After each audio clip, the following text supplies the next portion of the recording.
За последние 10 дней в республике наблюдается не категоричный, но устойчивый рост заболеваемости COVID-19, сообщил министр здравоохранения Томас Сахнаки на заседании Координационного штаба по защите населения от коронавируса. Кроме того, по его словам, количество средних и тяжелых больных, поступающих в стационары, увеличивается. Наверное, люди расслабились и подумали о том, что коронавируса больше не будет. Но, к сожалению, это не так.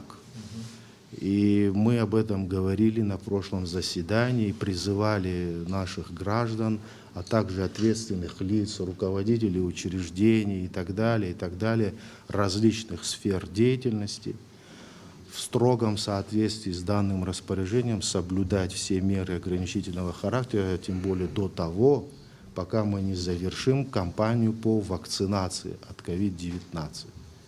Тогда у нас уже были бы совершенно другие условия, и мы могли бы закрепить достигнутый нами всеми эффект.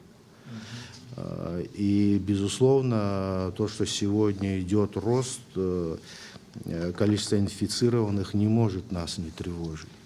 Тем более в канун и курортного сезона, и других мероприятий. В Рио министр финансов Владимир Делбо подчеркнул, что в случае роста заболеваемости опираться придется только на собственные силы.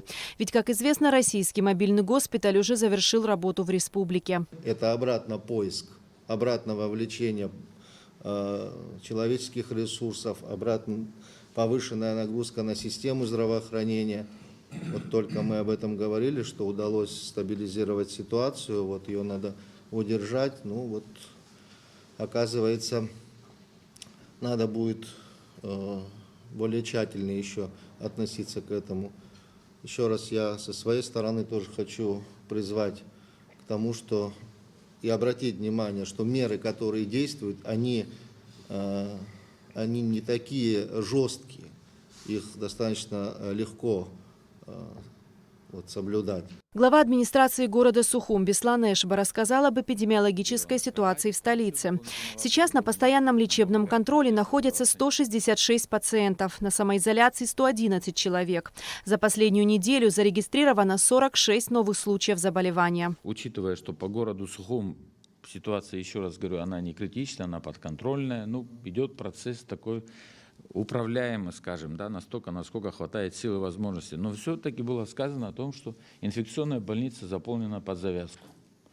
А в некоторые дни у нас получается, что у нас больше в городской больнице инфекционных пациентов, чем в Гудаутском центральном госпитале. В целом, несмотря на небольшой рост заболевания, специалисты сошлись во мнении, что эпидемиологическая обстановка в республике регулируемая. Для сдерживания ситуации по заболеваемости новой коронавирусной инфекцией на таких же цифрах, для того, чтобы мы могли провести вакцинацию в полном объеме, или лучше всего, конечно, для снижения ее до единичных цифр, я предлагаю, как представитель Государственной санитарно-эпидемиологической службы, продолжить введенный режим ограничительных мероприятий, а именно запретить проведение любых массовых мероприятий с участием более 50 человек. По итогам заседания было решено рекомендовать президенту продлить ограничительные меры до начала вакцинации в Абхазии. При этом сроки начала вакцинации пока не уточняются. Идет активная работа с нашими российскими коллегами. Рассматриваются различные варианты поставки российской вакцины.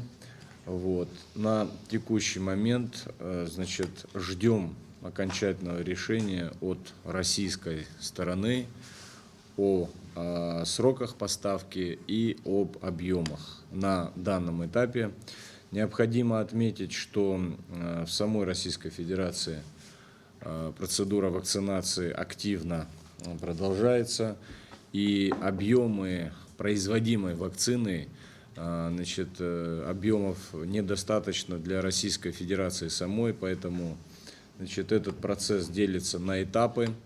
На первом этапе мы планируем в срочном порядке получить партию, которую нам определят российские коллеги. А в дальнейшем, когда объемы производства вакцин выйдут на более высокий уровень, мы, по заверению наших коллег в России, сможем значит, получать уже более большие партии. По состоянию на 9 апреля в республике зарегистрировано 13 666 инфицированных коронавирусом, что составляет 5,7% от всего населения страны.